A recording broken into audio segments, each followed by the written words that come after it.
For centuries, a strange story has woven its way into the minds of many, from devout believers to curious researchers.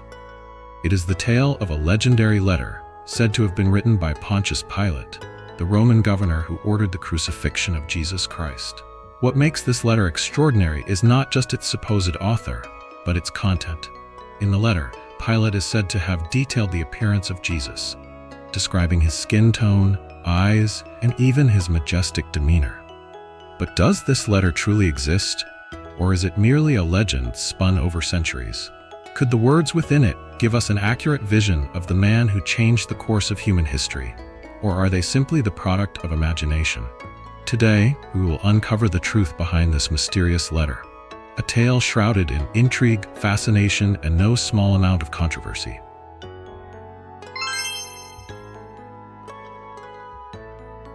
Pontius Pilate, that name lingered like a ghost haunting his own mind, impossible to erase.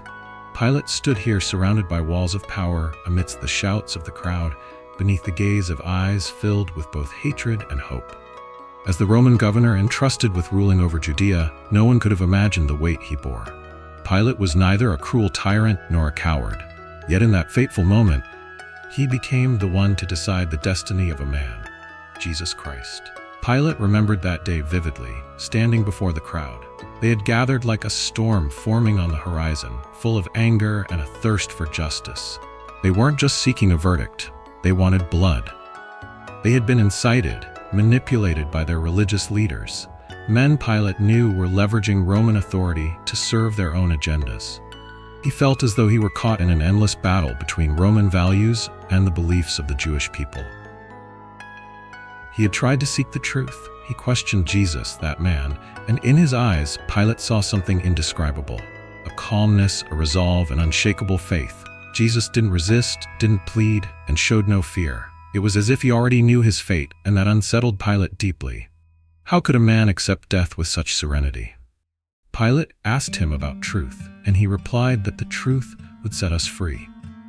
Yet in that moment, Pilate could not free himself from the burden of power, from the pressure of the crowd. Pilate sought a way out, but every effort proved futile. He made choices, proposed measures, but all were rendered meaningless in the face of the mob's frenzy.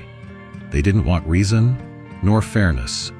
They demanded what they believed to be justice, what they thought was right. And Pilate, a representative of Roman authority, was caught between two worlds, power on one side and the will of the people on the other. In the end, Pilate gave his verdict. He capitulated under pressure and ordered Jesus' crucifixion. In that moment, Pilate not only determined Jesus' fate, but sealed his own. He became a man of guilt, one who betrayed the truth he had sought. Pilate would never forget Jesus' eyes as he made the decision, a gaze full of suffering, but also forgiveness. Pilate could not comprehend how Jesus could forgive him and those who had brought him to his death. Pilate returned to his life, but everything had changed. No longer Pontius Pilate, the proud Roman governor, he became a cursed figure, a man burdened by an unerasable sin. Pilate witnessed the impact of his decision, not only on the Jewish people, but on the entire world. What he had done created a historical turning point, an event remembered by billions. Pilate became part of a grand story, but not in the way he would have hoped. Yet, despite Pontius Pilate's central role in this historical event, what we know about the appearance and personality of Jesus remains shrouded in the mists of time. The popular imagery today, long hair, a delicate face, and compassionate eyes, largely stems from medieval art and legend, rather than reliable historical records from the Roman era. Against this backdrop, a mysterious story emerged, adding intrigue to the enigma surrounding Jesus. The legend of a letter written by Pontius Pilate himself and sent to Emperor Tiberius. The letter purportedly described Jesus' appearance in detail, serving as testimony from someone who had encountered him directly. However, historical evidence dims the credibility of this tale. The letter first appeared in medieval religious texts, centuries removed from Pilate's time in power.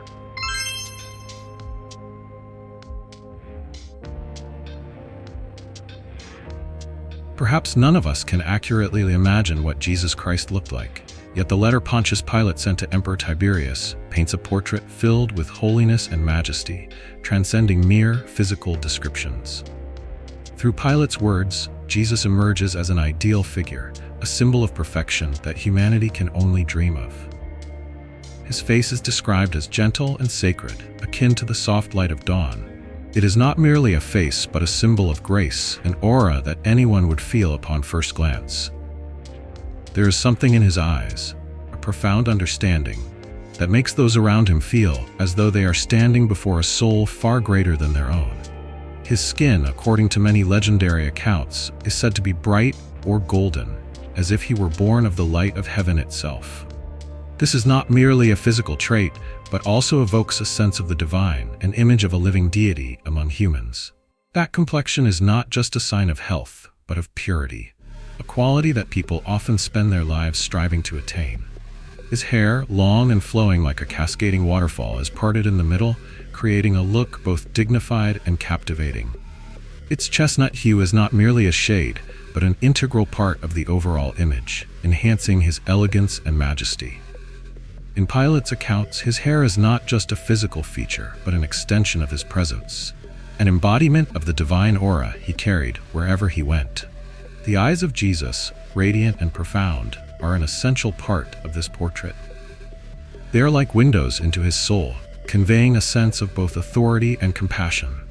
Those fortunate enough to gaze into his eyes feel an extraordinary connection, as if he can see into their very souls, understanding their pains, desires, and deepest dreams. His eyes are not merely features on his face, but reflections of his inner light. His beard, neatly groomed and harmonizing with his face, completes the classic image often depicted in Christian art. It is not just a physical attribute, but part of the cultural legacy Jesus has left to humanity. Along with the other features of his face, the beard creates an image that is both powerful and gentle, majestic yet approachable. In Pilate's letter, certain lines have become legendary. His face radiates a strange light, and his hair, chestnut in color, is parted in the middle and falls naturally like a cascading stream. His eyes, bright and deep, make anyone who meets his gaze feel his majesty and boundless compassion. These words resonate like a melody, echoing in the minds of those who have heard of him. They are not merely descriptions, but praises, tributes to Jesus' presence in the lives of humanity. His complexion, golden under the sun, evokes the image of a living deity among men. These words are not merely physical descriptions, but affirmations of his greatness. Jesus is not just a man, but a symbol of hope, love, and salvation. However, these descriptions are highly idealized, focusing more on divine aura and perfect appearance, rather than specific, verifiable traits. Perhaps it is this very quality that has shaped such a grand image of him in the minds of people, an image we continue to seek to this day. In our everyday lives, we may never encounter a Jesus like the one described in Pilate's letter. But it is these portrayals that have inspired faith and hope in those seeking light in their lives. While we may not see him with our eyes, we can feel his presence through actions, words, and the kindness found in the hearts of those around us.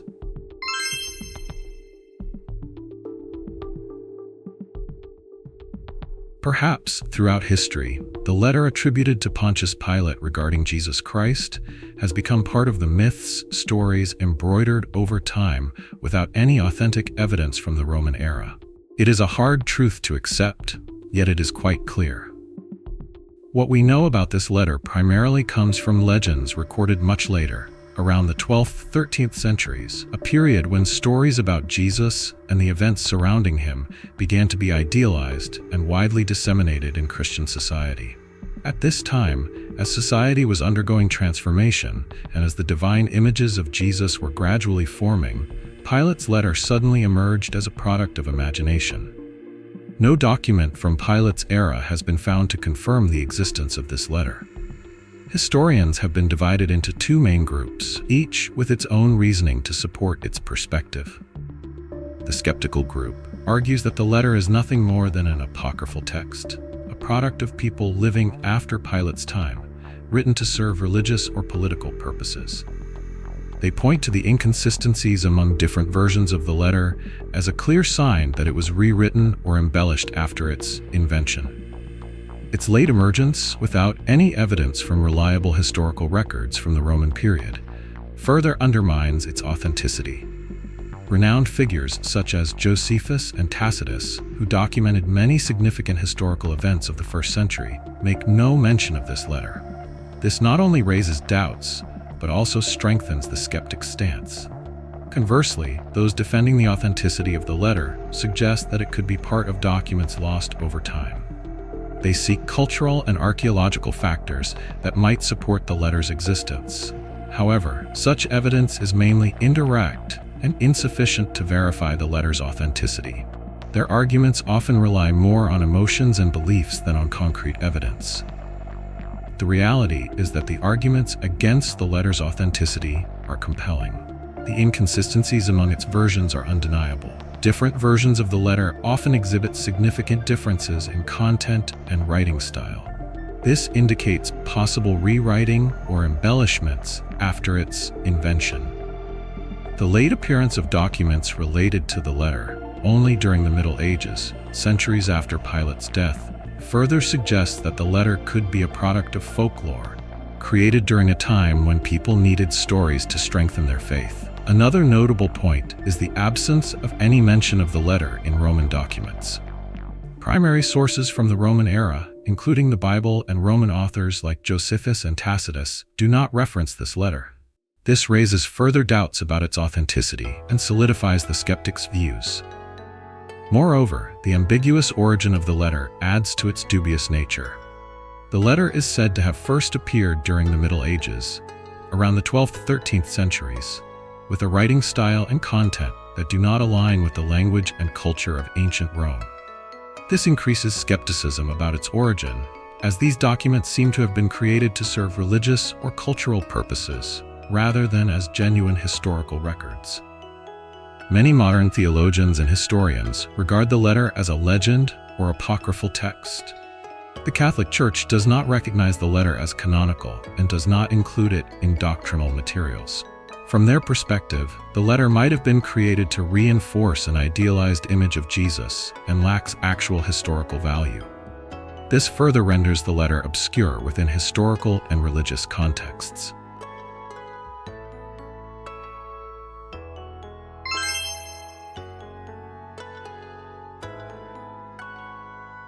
Another hypothesis suggests that the letter is a product of folk imagination, created during the Middle Ages to reinforce the deified image of Jesus Christ. In the religious and cultural context of Christianity at the time, creating such stories was a way to express reverence and clarify the image of Jesus in the eyes of the believers. These stories were not just myths, but also tools for education and the spread of faith, helping people understand more deeply the values that Jesus represented. When looking at it from different perspectives, I believe that Pontius Pilate's letter became a symbol of the intersection between history and legend. It reflects the desires and dreams of people for an ideal model, a deified image they could hold onto during difficult times. Although there is no concrete evidence to prove the existence of the letter, it still lives on in the minds of those who seek truth and light. There is something interesting I often think about this letter. A letter whose authenticity remains a controversial issue. Whether true or false, it is undeniable that it has left a profound mark on the minds of many people regarding the image of Jesus Christ. That image is not just of a religious leader, but also a symbol of salvation, forgiveness, and boundless love. The descriptions in the letter created an idealized image of him, not only in terms of morals but also in appearance. A gentle face, long hair, bright and dignified eyes, all of these have become an inseparable part of the image of Jesus in the minds of many generations of Christians. As I look at religious artworks through the centuries, I feel the strong presence of the image of Jesus that this letter helped shape. The paintings and sculptures all depict him with an ethereal, gentle appearance, yet full of divine strength. The image of Jesus with a gentle gaze and a serene face is not only a beautiful portrayal, but also a symbol of hope.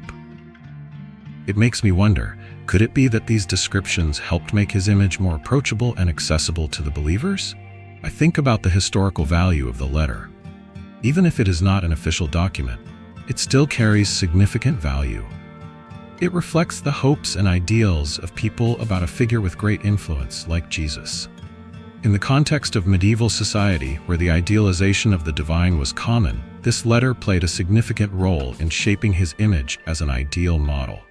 He was a figure not only of power, but also of noble moral values. When I view the letter from a religious perspective, I see it carrying an even deeper meaning. It is not just a description, but also an expression of belief in an ideal Savior. The believers gave Jesus their admiration and deification, and this letter is a testament to that.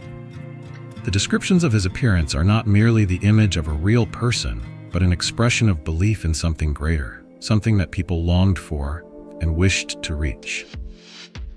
The image of Jesus painted by this letter is not just of an ordinary man, but of a symbol of salvation, holiness, and compassion. I feel that, even though the letter may not be historically verified, it clearly reflects the religious values that the writers and those who transmitted it wanted to see in him.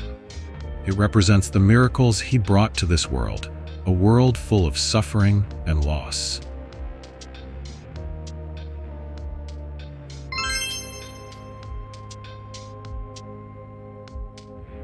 I cannot help but think about how this letter reflects the efforts of the believers in understanding and connecting with the image of Jesus Christ. It shows a deep belief that he is not only a religious leader, but also a symbol of something beyond ordinary comprehension. While history may not provide all the details of his life, stories like this letter reveal humanity's yearning to understand and honor Jesus, not just for what he did, but for who he was. I feel that, in the modern world, where many religious values are being challenged, the ideal image of Jesus that this letter helped build still holds significant importance. It is not just part of the past, but also an inspiration for many in their search for meaning and value in life. This image reminds us of the compassion, forgiveness, and love he brought to humanity. Perhaps the most important thing this letter leaves us is not only a beautiful image of Jesus, but also a lesson on how we can live and treat each other. In a world filled with conflicts and disagreements, the image of a gentle, compassionate Jesus can be a guiding light for us. Even though the letter may not be historically true, the values it imparts still live on in the minds and hearts of those who believe in him. And so I feel that, even if this letter may be a forgery, it still has great value in shaping the ideal image of Jesus. That image is not only a religious symbol, but also a part of culture and humanity. It reminds us of the power of faith and the longing to seek goodness in life. Thank you for following Historical Owl's video on the mysterious story of the legendary letter that Pontius Pilate is said to have written about Jesus. Could this letter be part of historical truth, or is it merely a myth woven through time? Please leave your thoughts in the comments below, as we would love to hear your opinions on this story. If you'd like to explore more captivating historical secrets like this, don't forget to click subscribe and turn on notifications so you don't miss our next exciting videos from Historical Owl. And if you found this video interesting, feel free to share it with your friends so we can uncover more hidden corners of history together. We have many more mysterious stories and hidden truths about great historical figures waiting for you, and together we will continue this journey. Let's continue unlocking the secrets of the past with Historical Owl.